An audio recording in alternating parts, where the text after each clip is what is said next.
नमस्कार विद्यार्थी मित्रांनो, मी आहे चेतन राठोड आणि आपण बघत आहात द प्रियांशी आयांशी अकॅडमी या युट्यूब चॅनेलला। तर मित्रांनो, आपल्याला जे मीरा भाईंदरला प्रश्न विचारला गेलेला आहे, तर जर वर्तुळाचे परिघ 88 मीटर असेल तर व्यास किती असेल। तर मित्रांनो, याची मी तुम्हाला एक सोपी आणि सरळ ट्रिक सांगणार आहे, ज्याच्यामुळे तुम्हाला कुठलाही सूत्र पाठ करण्याची अजिबात गरज भासणार नाही।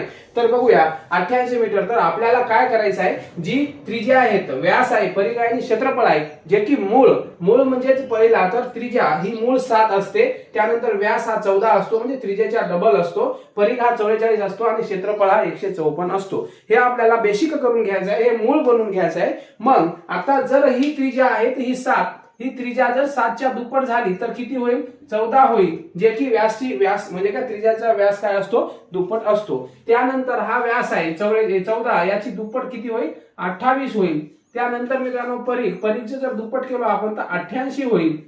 तर हे सगळे पट्टीत वाढेल आणि हा जो आहे हा वर्ग मध्ये वाढेल।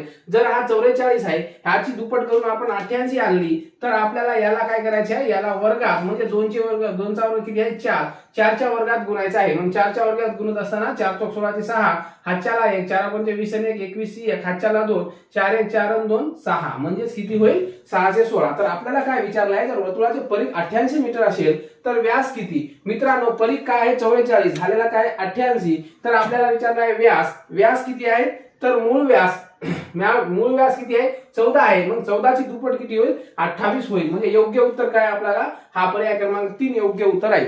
तर तुम्हाला अशाच प्रकारे हा पूर्ण व्हिडिओ बघायचा असेल तर तुम्ही द प्रियांशी आयांशी अकॅडमी या युट्यूब चॅनेलला जा, तुम्ही याच्यावर इंस्टाग्रामवर त्याची लिंक दिलेली आहे। चॅनेलला लाईक करा, शेअर करा आणि इंस्टाग्रामवर फॉलो करा। धन्यवाद।